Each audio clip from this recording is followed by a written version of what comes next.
Barenberg Capital Markets. Mickey, thank you for your time.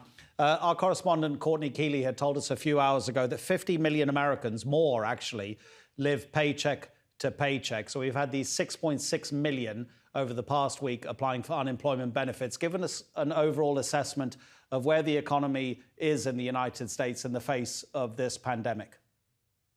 Well, obviously, there's a sharp contraction of economic activity. In the U.S., there are 150 million people working. So we've seen 10 million unemployed right away. That number is going to increase somewhat further, but the pace of increase is going to slow. But clearly, every facet of the U.S. economy is falling sharply. Is there a light at the end of the tunnel? The answer is yes.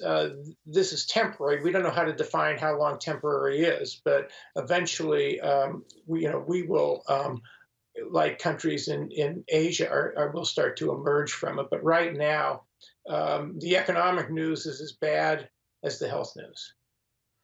Economically, Mickey, and look, it's not really an ethical question I want to put to you, although there is, of course, an ethical element to us. But give us the economic perspective here.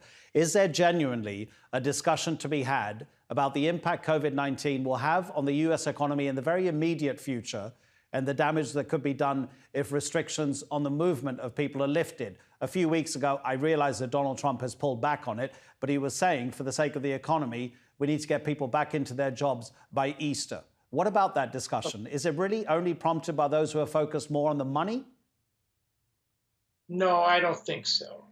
And it's a serious question because the longer we close things down, that means more unemployment. And as you can imagine, it's the lower and middle income earners that get hurt the most. And as we all know, there's a close correlation between low income, lack of a paycheck, and bad health.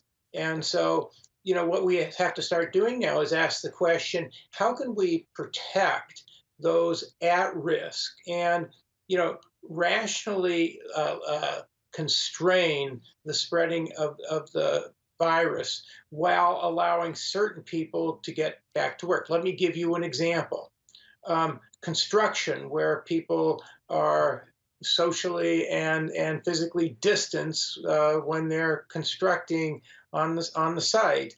We have 7.5 million people working in that industry. Some of those should be able to go back to work. So we need to think judiciously and carefully. And I think there is some concern that just an absolute shutdown, which is really what's occurred, the longer it's sustained, it does have a damaging impact, not just on the economy, not just on the psyche of Americans, but also on the health of Americans. So it's a critical question. If you were in control of the two major economies as they are today, obviously the United States and China, would you rather be Xi Jinping or would you rather be Donald Trump in terms of looking ahead to how you get out of this thing and put things back on track? Oh, the U.S. is in a much better situation, by far. I don't really mean about the economy, Mickey. Actually, do you mind if I interrupt you? I'm talking more about the structure of governance in those countries, with the central government in Beijing making decisions, which probably in the United States would need more of a consensus, and you have more ability of huge corporations to slightly maneuver around any government policy. Got it. In concept, the U.S. government is sufficiently streamlined that a strong executive could, through executive order, orchestrate things in a very efficient way and steer the economy through this, probably better than it's being steered now. What you see is states and localities are looking for help from the national level. They're getting some, but not enough. So I would say, if you look conceptually at the United States, its organizational structure, it's set up potentially to deal with problems, with the crisis like this. It's just a little slow out of the starting blocks, which of course has created a lot of tensions and frustrations and slow Mickey, responses. Thank you. Really appreciate your analysis. Mickey Levy speaking to us from New York. He works at Barenberg Capital Markets.